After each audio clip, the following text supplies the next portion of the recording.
Hello students, I am Dr. Amit Bhatnagar, working as Senior Research Officer in the Department of Agronomy at GB Pant, University of Agriculture and Technology, Pantnagar Uttarakhand. ICAR JRF agronomy का exam 20 सितंबर को हुआ है, 2022 का exam, और इसमें कुछ numericals आए थे और ये एग्ज़ाम MSc में एडमिशन के लिए हुआ था। तो इसमें कुछ न्यूमेरिकल्स थे जो मैं मेमोरी बेस्ड क्वेश्चन है जो स्टूडेंट से लिए हैं, तो मैं यहाँ इनको सॉल्व करने की ट्राई कर रहा हूँ ताकि आपको उसका सॉल्यूशन पता चल सके और आने वाले फ्यूचर एग्जाम में आप उनको सॉल्व कर सकें। तो चूंकि मेमोरी बेस्ड क्वेश्चन है तो इसकी कुछ फिगर या कुछ डेटा गलत हो सकता है, लेकिन हमको इसका कॉन्सेप्ट, इसकी मैथडोलॉजी पता होनी चाहिए कि किस मेथड से ये सॉल्व किए जाते हैं ताकि आप आने वाले क्वेश्चन जो एग्जाम हो रहे हैं उनमें क्वेश्चन को कर सकें। तो ये जो एक न्यूमेरिकल था, ये मेज and wheat crop is grown in 0.6 Hector area each, मतलब ईच मतलब कि मेज भी 0.6 में है और वीट भी 0.6 हेक्टर एरिया में। इसका मतलब ये हुआ अगर ईच लिखा है तो। And water flow is 2000 litre पर मिनट फॉर 15 आवर्स, तो 15 घंटे तक पानी चलता है और 1 मिनट में 2000 लीटर पानी आता है। चैनल होगी या कोई इरिगेशन कैनाल होगी उससे। और डेप्थ ऑफ इरिगेशन 8 सेंटीमीटर, तो जो डेप्थ ऑफ इरिगेशन है, जो पानी की जो डेप्थ बनी हुई 8 सेंटीमीटर, तो इसमें हमें निकालनी है इरिगेशन इफिशियंसी। तो देखिए ये जो इरिगेशन इफिशियंसी है ये होती है कि हमने कितना पानी छोड़ा किसी सोर्स से और खेत में कितना पहुंचा, उन दोनों का रेशियो ही इरिगेशन इफिशियंसी है। तो यहाँ पे इरिगेशन इफिशियंसी क्या होगी, water reached eight field divided by water delivered by the source. अब सोर्स चाहे हमारा ट्यूबवेल हो चाहे कैनाल हो, इनटू 100। अगर ये दो डेटा हमको पता है तो हम इरिगेशन इफिशियंसी निकाल सकते हैं। अब इसको देखिए कैसे निकालेंगे इरिगेशन इफिशियंसी। पहले हम निकालते हैं water reach at the field, कैसे कितना फील्ड पे पहुंचा। तो देखिए जो वॉल्यूम ऑफ वाटर फील्ड का होगा, जो एरिया हुआ फील्ड का, फील्ड एरिया 0.6 ये है, 0.6 मेज और वीट दोनों का है, तो 0.6 plus 0.6 that is 1.2 hectare. Then depth कितनी है, depth of water, depth of irrigation कितनी है, 8 सेंटीमीटर। तो मतलब 1.2 हेक्टर एरिया में 8.8 सेंटीमीटर तक पानी या तो खड़ा हो गया बिल्कुल, या पानी नीचे चला गया। तो ये डेप्थ ऑफ वाटर हुई 8 सेंटीमीटर। तो वॉल्यूम कैसे निकालेंगे हम, इसका वॉल्यूम निकालें तो वॉल्यूम का फॉर्मूला क्या होता है, एरिया इंटू डेप्थ और एरिया इंटू हाइट। तो क्या हो जाएगा, एरिया इंटू डेप्थ। अब दोनों की यूनिट क्या होनी चाहिए, सेम होनी चाहिए कैलकुलेशन में, तो दोनों को स्क्वायर मीटर में रखेंगे। एरिया कितना है 1.2 हेक्टर, इसको कन्वर्ट करेंगे स्क्वायर मीटर में, तो 1 हेक्टर में 10,000 स्क्वायर मीटर होते हैं, तो इसमें 10,000 से मल्टीप्लाई कर दिया। देन डेप्थ इज 8 सेंटीमीटर, तो इसको डिवाइड करेंगे 100 से, तो ये मीटर में कन्वर्ट हो गया, तो ये क्यूबिक मीटर आ गया। 1212 ये हो गया 9.6 इंटू 10⁻² क्यूबिक मीटर। अब देखिए क्यूबिक मीटर में हमें क्या वॉल्यूम चाहिए, कि इसमें लीटर में चाहिए, तो आपको रिलेशनशिप पता होनी चाहिए, 1 cubic metre is equal to 1000 litre. ये आपको पता होना चाहिए, इसके बिना सॉल्व नहीं होगा। तो इसका और हमारा कितना है वॉल्यूम, 9.6 इंटू 10⁻² क्यूबिक मीटर। तो कितना हो जाएगा ये 9.6 इंटू 10⁻² इंटू 10⁻1000 है ये, तो ये हो जाएगा 9.6 इंटू 10⁻3, ये है 2, ये है 10⁻5 लीटर। पावर में रख लें तो इसे हमारे क्वेश्चन जल्दी सॉल्व हो जाते हैं। तो वाटर कितना पहुंच गया खेत में, 9.6 इंटू 10⁻5 लीटर, इतना जो है खेत पे पहुंचा। ये हमने इससे निकाल लिया। अब हम ये निकालेंगे कि कितना सोर्स ने कितना 15 घंटे में कितना पानी आया, the quantity of the water in 15 hours. इसको हम निकाल लेंगे तो हम ये सॉल्व कर सकते हैं इस क्वेश्चन को। अब इसको निकालने के लिए देखिए बहुत सिंपल है, बहुत सिंपल मैथमेटिक्स है। वाटर फ्लो रेट कितना है, 2000 लीटर पर मिनट। इसका क्या मतलब हुआ कि 1 मिनट में 2000 लीटर वाटर आता है। तो 1 minute, in 1 minute how much water, 2000 litre. 2000 litre. तो पहले हम निकालेंगे 1 आवर फॉर 1 आवर। 1 आवर में कितने मिनट्स होते हैं, 60 मिनट्स। तो इसका मतलब 60 मिनट्स का निकालें, तो इन 60 मिनट्स वाटर 2000 इंटू 60। अभी इसको सॉल्व मत कीजिए, अभी इसको ऐसे ही लिखते चलिए। तो इसका मतलब ये 1 आवर का बना। हमको वाटर कितने तक चला है, 15 आवर्स तक। तो हम निकाल लें 15 आवर्स में पानी वाटर कितना आया है, तो 2000 इंटू 60 इंटू 15 लीटर। अब इसको देखिए उसमें ले लें 2 इंटू 6 इंटू 15, 1 2 3 4, 4 लीटर। तो इसका मतलब वाटर डिलीवर्ड कितना हुआ, इसको लिख सकते हैं हम 12 into 15 into 10 to power 4 litre. तो वाटर डिलीवर्ड कितना हुआ, ये हुआ water delivered 12 into 15 into 10 to power 4 litre. अब हम इरिगेशन इफिशियंसी निकाल सकते हैं। पहुंचा कितना, इतना, और सोर्स ने कितना दिया, इतना, तो हम निकाल सकते हैं इरिगेशन इफिशियंसी कितनी हो गई, 9.6 into 10 to power 5 divided by 12 into 15 into 10 to power 4 into 100। Percentage में निकालने के लिए इरिगेशन इफिशियंसी को 100 से हमें मल्टीप्लाई करना पड़ेगा। तो अभी देखिए 10 टू पावर 4 है, 10 टू पावर 5 है, तो ऊपर क्या बचेगा 9.6 इंटू 10, एक ही पावर बचेगी, इसको हम जब कैंसिल करेंगे, इंटू 12 इंटू 15 इंटू 100। इसको थोड़ा और इजीली सॉल्व करें तो 10 से मल्टीप्लाई करके क्या बन जाएगा, 96 बन जाएगा। और सिंप्लीफाई करें तो 12 8 जा 96, तो ये 8 टाइम्स इसको कर देगा। तो ये क्या बन गया हमारा 800 अपॉन 15। अब इसको हम 5 से कर दें, कैंसिल करें तो या सीधे आप 800 को 15 से कर दें, या आप 5 से भी काट सकते हैं। तो 5 बन जा 5 3 6 जा 0 अपॉन 3। अब इसको निकाल लीजिए, 3 पंजे 15 बचा 1 3 3 9, 53.3%। तो इस केस में इरिगेशन इफिशियंसी 53.3% होगी। ये डेटा अगर ऐसे हैं तो हम इसको ऐसे सॉल्व करेंगे। हो सकता है एग्जामिनेशन में इसमें कुछ फिगर में चेंज हो, या केवल दोनों ही क्रॉप 0.6 हेक्टर में हो, तब ये हमारी इरिगेशन एफिशिएंसी चेंज हो जाएगी। डेप्थ ऑफ इरिगेशन मान लीजिए 6 सेंटीमीटर हुई, तब ये चेंज हो जाएगी। अगर ये वाटर फ्लो रेट चेंज हुआ तो भी चेंज हो जाएगी, अगर ये टाइम चेंज हुआ तो भी चेंज हो जाएगी। आपको केवल ये सीखना है कि अगर यही डेटा है तो ये कैसे क्वेश्चन सॉल्व होगा, अगर ये डेटा फिगर चेंज हो है तो हम उसको कैसे सॉल्व करेंगे। तो बेसिक इसका यह है कि आप फ्यूचर एग्जाम में इन क्वेश्चंस को सही कर सकें और क्या उसकी मैथोडोलॉजी है। तो हमको दो चीज़ें पता होनी चाहिए, एक तो इरिगेशन एफिशिएंसी का फार्मूला क्या है, नंबर 2 उसको हम निकालते कैसे हैं। फील्ड में वाटर पहुंचा 2 सेंटीमीटर 3 सेंटीमीटर 1 हेक्टर एरिया, तो उसको हम कैसे निकालते हैं।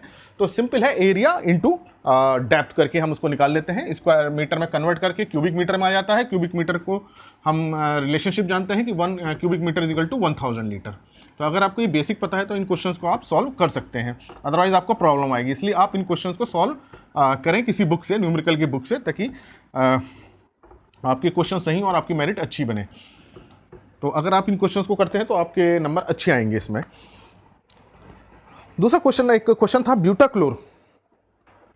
ब्यूटाक्लोर इज अप्लाइड, ब्यूटाक्लोर ये हर्बिसाइड है, राइस में डाला जाता है, 50 EC emulsified concentrate at the rate of 1.4 kg AI per hectare. ये इसका रेट है। And spray volume 500 litre per hectare, मतलब 500 लीटर पानी डालना है। और जो टैंक, जिस टैंक से हम डाल रहे हैं, टैंक का जो वॉल्यूम है वो 20 लीटर है। एक टैंक है, नैपसैक है चाहे कोई है, उसमें 20 लीटर है। तो एक टैंक में हमें कितना ये ब्यूटाक्लोर मिलाना पड़ेगा, ये क्वेश्चन पूछा गया। तो how much quantity of butachlor is required पर टैंक, एक टैंक में कितना मिलाना पड़ेगा। तो देखिए इस क्वेश्चन में देखिए कि 500 लीटर पानी डालना है और एक बार में आप केवल 20 लीटर पानी डाल सकते हैं टंकी से। तो नंबर ऑफ टैंक्स कितनी हुए, कितनी बार आपको पानी डालना पड़ेगा। तो नंबर ऑफ टैंक्स निकाल लीजिए पहले। नंबर ऑफ टैंक स्प्रे, आपको कितने स्प्रे करने पड़ेंगे, नंबर ऑफ स्प्रे कितने हो जाएंगे, 500 डिवाइडेड बाई 20, सिंपल 25, तो आपको 25 बार स्प्रे करना पड़ेगा। अब देखिए ब्यूटाक्लोर की क्वांटिटी निकालिए, आपको ब्यूटाक्लोर कितना डालना है। ब्यूटाक्लोर का रेट क्या है, 1.4 kg AI एक्टिव इंग्रेडिएंट और 50 EC का है। तो इसकी अमाउंट कितनी हो जाएगी, ये फार्मूला आपको पता होना चाहिए।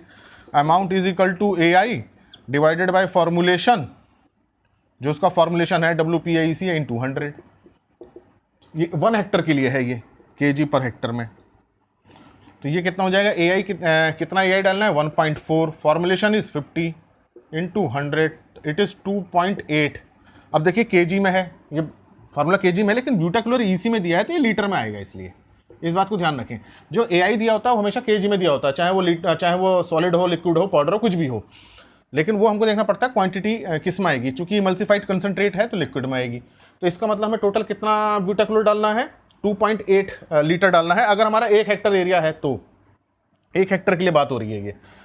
तो 2.8 लीटर हमें डालना है। तो 2.8 लीटर को मैं ml में कन्वर्ट कर लेते हैं, 800 ml, इसको हमने 1000 से मल्टीप्लाई कर लिया। अब नंबर ऑफ स्प्रे कितना है 25। तो अब बहुत सिंपल मैथमेटिक्स है, 25 स्प्रे में आपको कितना डालना पड़ेगा ब्यूटा क्लियर, कितना डालना है 2800 ml। तो 1 स्प्रे में कितना जाएगा, आप सिंपल इसको कर सकते हैं 2800 अपॉन 25। अब आप इसको निकाल लीजिए, या इसको लिख सकते हैं हम 28 × 100। सिंपल बता रहा हूँ मैं इसको करने का तरीका, और क्योंकि इसको 4 टाइम्स काट देगा, 4 को 28 से मल्टीप्लाई कर दीजिए, 4 8 32 कर दो, वहाँ से लगे 3, 4 दूनी 8 और 3 11, 112 ml। अगर ये फिगर्स दिए हैं, ये डेटा दिया है, तो हमारा आंसर ये आएगा। तो इसमें आपको 2 चीज़ों का ध्यान रखना है। नंबर 1, नंबर ऑफ स्प्रे कितने हैं, कितने बार स्प्रे करना है, 20 बार स्प्रे करना है, 16 बार करना है, और टोटल क्वांटिटी कितनी हमको जानी है, कितना डालना है हमको, 2 हेक्टर एरिया है या 3 हेक्टर एरिया या 1 हेक्टर एरिया, तो हमें कितनी क्वांटिटी डालनी है, फिर हम निकाल सकते हैं सिंपल मैथमेटिक्स से इसको। तो ये इसका तरीका है निकालने का। अनदर क्वेश्चन देखते हैं न्यूमेरिकल। ये चूंकि मेमोरी बेस्ड क्वेश्चन है, तो इसमें कुछ डेटा में या फिगर में कुछ चेंज हो सकता है, आप उस पर ज़्यादा गौर ना करें। आप ये देखें इसकी मैथोडोलॉजी क्या है और इसका सही आंसर कैसे निकलता है।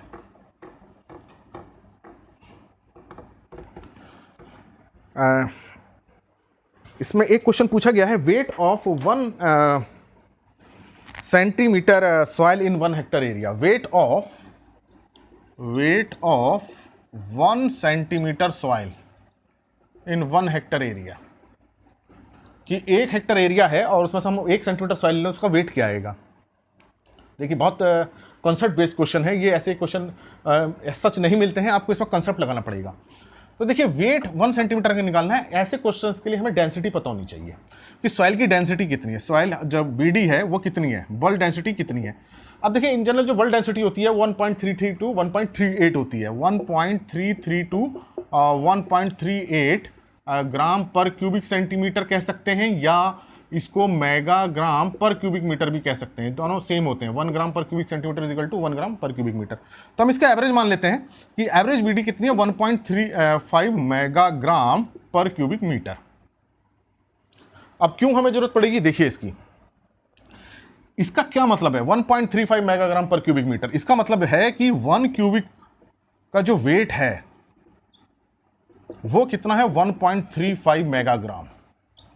मेगाग्राम का मतलब समझ रहे हैं, मेगाग्राम मतलब होता है 1 मेगाग्राम इज इक्वल टू 10⁻6 ग्राम, और 10⁻6 ग्राम का मतलब हो गया 10⁻3 किलोग्राम इज इक्वल टू हो गया 1 टन। तो इसका मतलब ये हो गया 1 टन। तो 1 megagram is equal to 1 tonne. तो इसका मतलब कि 1 क्यूबिक मीटर अगर सॉइल है तो उसका वेट 1 टन होगा। अब हम देखें कि इतना का कितना वॉल्यूम होगा, ये वॉल्यूम पे आ गया, तो हम निकाल सकते हैं वॉल्यूम ऑफ 1 सेंटीमीटर सॉइल। तो वॉल्यूम का अभी पिछले न्यूमेरिकल में हमने देखा फार्मूला होता है एरिया इनटू डेप्थ। एरिया कितना दिया है 1 हेक्टर, लेकिन इसको हम किस में कन्वर्ट करेंगे स्क्वायर मीटर में, तो 1 × 10,000 स्क्वायर मीटर। अब देखिए ये 1 हेक्टर के लिए पूछ सकते हैं, 2 हेक्टर के लिए पूछ सकते हैं, किसी के लिए पूछ सकते हैं। यहाँ हम इसको 1 हेक्टर मान के चलना है कि 1 हेक्टर पूछा गया था, ये मान के चलना है। डेप्थ कितनी है 1 सेंटीमीटर, 1 सेंटीमीटर, लेकिन इसको किस में कन्वर्ट करेंगे मीटर में कन्वर्ट करेंगे। सारी यूनिट्स को मीटर या स्क्वायर मीटर में रखते हैं, तो ये हमारा क्यूबिक मीटर आएगा। तो 1 2 1 2 ये हुआ हमारा 100 क्यूबिक मीटर। तो इसका मतलब ये हुआ कि जो 1 सेंटीमीटर सॉइल है 1 हेक्टर एरिया की, उसका जो वॉल्यूम है वो 100 क्यूबिक मीटर है, और हमने बल्क डेंसिटी इन जनरल मानी कितनी 1.35। तो 1 क्यूबिक मीटर सॉइल का वेट आ रहा है 1.35 टन, 1.35 टन। मेगाग्राम मतलब 1 टन। तो अब 100 हम समझ गए हैं रिलेशन कि 1 क्यूबिक मीटर का वेट कितना है 1.35 टन। तो 100 क्यूबिक मीटर का कितना हो जाएगा 1.35 × 100 दैट इज 135 टन। तो देखिए ये डिपेंड कर रहा है BD पे। अगर BD हम 1.5 माने तो ये 150 टन हो जाएगा, अगर हम BD 1.3 माने तो ये 130 टन हो जाएगा। तो ये एक एवरेज वैल्यू पे लिया गया, तो 135 टन अप्रॉक्सीमेट होगा। तो 135 to 140 टन हो सकता है 1 सेंटीमीटर सॉइल का। ये डिपेंड करता है सॉइल की BD क्या है, बल्क डेंसिटी कितनी है। तो ये क्वेश्चन था जो वेट बेसिस पे था। एक क्वेश्चन था मॉइस्चर परसेंटेज का सॉइल का। देखिए उसको कैसे सॉल्व करेंगे, जो मॉइस्चर सॉइल मॉइस्चर का बेस क्वेश्चन था। इसमें ये दिया गया है weight weight of soil with can, मतलब जो हमने मॉइस्चर बॉक्स होता है या केन होता है, मॉइस्चर बॉक्स उसको हम बोल सकते हैं या केन बोल सकते हैं, वो कितना दिया है 210 ग्राम। और जो ड्राई वेट है ऑफ सॉइल विद केन और moisture box is equal to 180 gram. और जो वेट है केन का या मॉइस्चर बॉक्स का वो दिया है 40 ग्राम। तो हमें इसे मॉइस्चर परसेंटेज निकालनी है कि मॉइस्चर परसेंटेज कितनी है। तो पहले तो आपको ये पता चाहिए कि मॉइस्चर परसेंटेज का फॉर्मूला क्या है, मॉइस्चर परसेंटेज इन सॉइल। तो देखिए मॉइस्चर परसेंटेज इन सॉइल होती है वेट वेट ऑफ सॉइल है, ये wait of soil minus dry wait of soil divided by dry wait of soil. देखिए जब भी हम मॉइस्चर परसेंटेज निकालते हैं ड्राई वेट बेसिस पे निकालते हैं, इस बात को ध्यान रखिएगा। ड्राई वेट आएगा डिनोमिनेटर में, ड्राई वेट से डिवाइड करेंगे, then whole is multiplied by 100। अब देखिए यहां वेट ऑफ केन कितना दिया है 200 ग्राम। तो एक्चुअली में ये 200 ग्राम में उसका मॉइस्चर बॉक्स या जो केन है उसका वेट भी है। तो हमें एक्चुअल वेट क्या होगा, जो वेट सॉइल का वेट होगा वो हो जाएगा 200 माइनस ये हटाना पड़ेगा हमें 40 ग्राम, दैट इज 170 ग्राम। और ड्राई वेट कितना हो जाएगा, ड्राई सॉइल वेट कितना हो जाएगा, इस बात को समझिए 200 ग्राम में सॉइल भी है और वो मॉइस्चर बॉक्स भी है, केन भी है। और ड्राई सॉइल में सॉइल तो है ही और वो मॉइस्चर का बॉक्स का वेट भी है। 180 माइनस 40 दैट इज 140 ग्राम। अब आप यहाँ निकाल सकते हैं मॉइस्चर परसेंटेज। बस आपको ध्यान ये रखना है कि इसका वेट हटाना पड़ेगा। वेट कितना हो गया 170, ड्राई 140 डिवाइडेड बाई 140 इंटू 100, ये हो जाएगा 30 अपॉन 140 इंटू 100, 0 0, ये हो जाएगा 300 अपॉन 14, 2 से कर दीजिए 150 अपॉन 7 कर दीजिए, 7 दूनी 14, बचा कितना 1, तो 7 ही कम 7, बचा कितना 3, 7 चौको 28, 21.4% के आसपास ये वेट इसका आएगा। तो ये जो वैल्यू है ये थोड़ी चेंज हो सकती है, मेमोरी बेस्ड पे है तो ये चेंज हो सकती है, लेकिन आपको पता होना चाहिए। तो हमारा कंसेप्ट क्या है, तो पता होना चाहिए कि मॉइस्चर परसेंटेज इन सॉइल क्या होता है, वो ड्राई वेट बेसिस पे होता है। नंबर 1 ये हमको पता होना चाहिए। दूसरा ये पता होना चाहिए कि जो हम सैंपल का ले रहे हैं वो केवल सॉइल का ही वेट होना चाहिए, उसमें मॉइस्चर बॉक्स का केन जिसको लिया उसका वेट घटा देना है हमको, उसका वेट नहीं रखना है। तो अगर ये दो चीज़ आपको याद रहेंगी तो इन क्वेश्चंस को आप इजीली सॉल्व कर सकते हैं। तो ये कुछ क्वेश्चंस थे न्यूमेरिकल्स जो मैंने आपको बताए, ये आपको पता होना चाहिए इनके प्रोसीजर, क्योंकि ये इरिगेशन पे, हर्बिसाइड पे, सॉइल मॉइस्चर परसेंटेज पे इस तरह के क्वेश्चन हमेशा पूछे जाते हैं। तो ये आपको सॉल्व करने आने चाहिए। Thank you very much.